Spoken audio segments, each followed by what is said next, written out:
தமிழ் சினிமாவோட screen play king இனிமே நம்ம கூட இல்ல.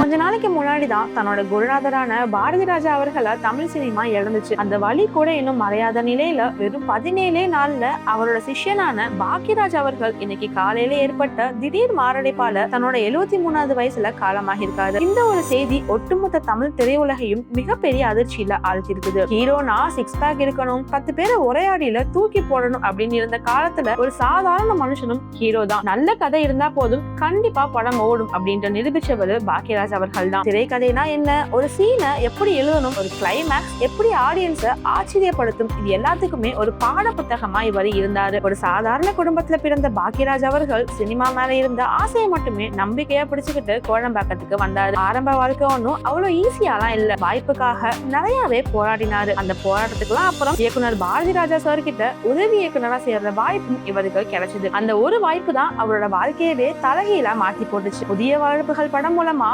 நடிகரா அறிமுகமான அவர் சுவரில்லா சித்திரங்கள் படம் மூலமா இயக்குனரா மாறி போனாரு. அப்போ தமிழ் சினிமா ஒரு புதிய திரைக்கதை மொழியவே பார்த்துச்சு அப்படின்னே சொல்லலாம். அவரோட முகத்துல ஹீரோயிசம் இல்ல, பெரிய பில்டப் இல்ல, பக்கத்து வீட்டுல நம்ம தினமும் பார்க்கிற ஒரு சாதாரண மனுஷன் மாதிரி தான் இருந்தாரு. ஆனா அந்த ஒரு எளிமைதான் அவரோட மிகப்பெரிய பலமாவே மாறுச்சு. அவரோட நகைச்சுவை, இயல்பான வசனங்கள், குடும்ப உறவுகளை சொல்ற அந்த ஒரு விதம், முக்கியமா கடைசி 5 நிமிஷத்துல யாருமே எதிர்பார்க்காத மாதிரி கதையவே திருப்புற அந்த திரைக்கதை, இது எல்லாமே மற்ற இயக்குனரை விட தனியா நிறுத்துச்சு அப்படின்னே சொல்லலாம். 80s அப்படின்னு சொன்னாலே அது பாக்கியராஜ் அவர்களோட காலம் தான். அந்த 7 நாட்கள், முந்தானை முடிச்சு, இன்று போய் நாளை வா, டார்லிங் டார்லிங் டார்லிங், சின்ன வீடு அப்படின்ட்டு தொடர்ந்து மெகா ஹிட் படங்களா இவர் கொடுத்துக்கிட்டே வந்தாரு. அவரோட படங்கள்ல காதல் இருக்கும், குடும்பங்கள் இருக்கும், நகைச்சுவை இருக்கும், அதே நேரத்துல வாழ்க்கைக்கு தேவையான ஒரு மெசேஜும் கண்டிப்பா இருக்கும். அதனால அந்த காலத்துல எல்லாம் பாக்கியராஜ் அவர்களோட படம் வந்திருக்கு அப்படின்னாலே குடும்பங்களா போய் தியேட்டர்ல கண்டிப்பா பார்க்கணும் அப்படிங்கிற ஒரு கல்ச்சரே இருந்துச்சு. அவரோட திரைக்கதை திறமை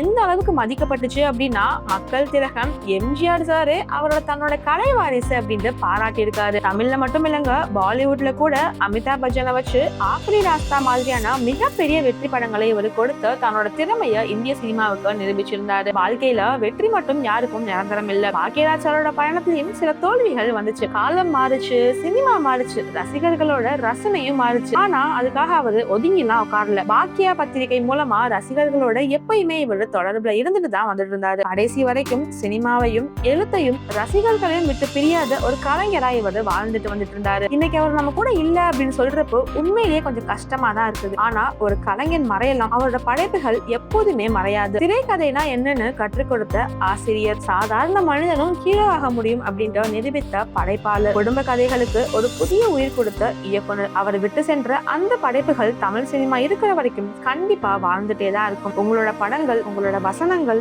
உங்களோட திரைக்கதைகள் இன்னும் பல ஜெனரேஷன்ஸ் சிரிக்கவும், சிந்திக்கவும், ரசிக்கவும் காரணமா இருக்கும்.